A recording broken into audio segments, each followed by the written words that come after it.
Hi everyone, my name is Karen Rebolledo and I will be presenting the Principles of Instruction from Chapter 6 as identified by the Information Processing Theory. The basic assumptions of information processing describe the nature of the human memory system and the representation of knowledge in memory. Classroom applications are derived from the assumption that human memory is an active system that selects, organizes, and encodes for storage the new information or skills to be learned. An important goal in the classroom is to develop in the learner a rich storage of knowledge and effective strategies for understanding and comprehending information in different domains. The major components in instruction from the information processing perspective are structuring the framework for learning, facilitating learner attention, facilitating the encoding of information, and teaching students strategies for constructing meaning. These major components will be explained in detail in the following slides. Addressing the learning framework. Knowledge of text structure, particularly organization, is important in assisting readers to differentiate important from unimportant information. In addition to text organization, instruction on the recognition and understanding of signal words are also important. Across all ages and ability levels, readers use their domain knowledge base as a filter to interpret and construct meaning from text passages.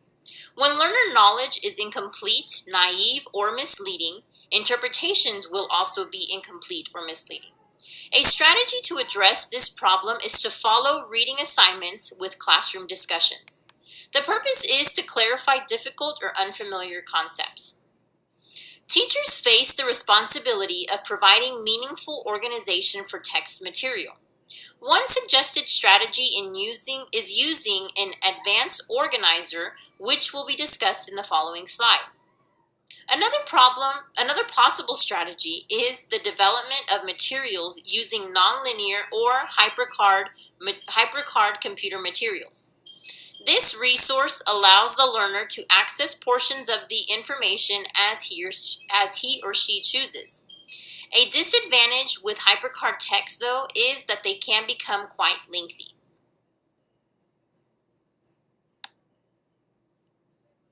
Facilitating learner attention.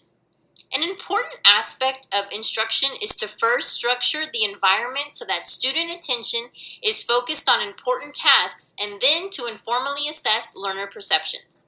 This step is important because the learner responds to the instruction that he or she actively apprehends, which is not necessarily the instruction as presented. David Ausubel, who introduced advanced organizers, states that the instruction from advanced organizers must foster meaningful learning, not rote memorization. To facilitate meaningful learning, instruction should link new ideas and concepts to the student's existing knowledge through advanced organizers. The two types of advanced organizers identified are expository and comparative. Expository is used with unfamiliar material, and comparative is used to facilitate the integration of new ideas with previously learned concepts.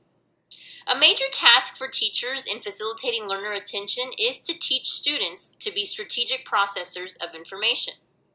The initial key step is focusing attention on important ideas, facts, concepts, and generalizations to be learned. Teachers can provide instruction on focusing attention using questions first to direct the student's attention to important material and then observing their use of these questions on their own. Facilitating the encoding of specific items. Laboratory research on the encoding of word lists indicate that a test prior to the final assessment enhances recall. In the classroom, this practice can apply to spelling and vocabulary in the elementary grades. Tests are not simply neutral events that provide evidence of the person's knowledge. The method referred to as mnemonics is appropriate for arbitrary associations in different subject areas that must be learned. Sentence and acronyms, for example, are organizational mnemonics that assist in both learning the information and serving as retrieval cues for later recall. They are most helpful for items that must be recalled in a certain order. Imagery-based strategies can assist students with mental retardation or disabilities in learning and recall as well. Strategies instruction. Strategies are operations over and above the processes that are involved in a task. Teaching processes and strategies for learning concepts, principles, and ideas is important for two main reasons. One is that students tend to overestimate their comprehension of text. The second reason for instruction is that many students fail to use effective strategies. Issues in strategy instruction are the types of strategies for constructing meaning and the steps in strategy instruction. Two specific strategies shown to be effective for constructing meaning from both text and orally presented material are summarizing and self-questioning. The purpose of summarization is to capture the gist of instruction while at the same time reducing the material.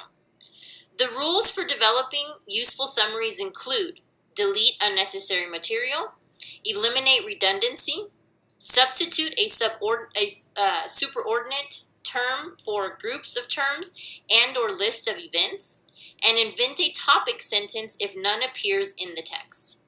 Summarization is often recommended as a strategy for enhancing the meaning of reading passages. Teacher-generated questions are traditional practice in the teaching of reading. Current research, however, indicates that teaching students to generate their own questions stimulates their inferences and explanations about the material and therefore their understanding. Two ways of implementing self-questioning is through elaborative interrogation, which involves asking why, and providing sentence stems like, "What does blank mean?"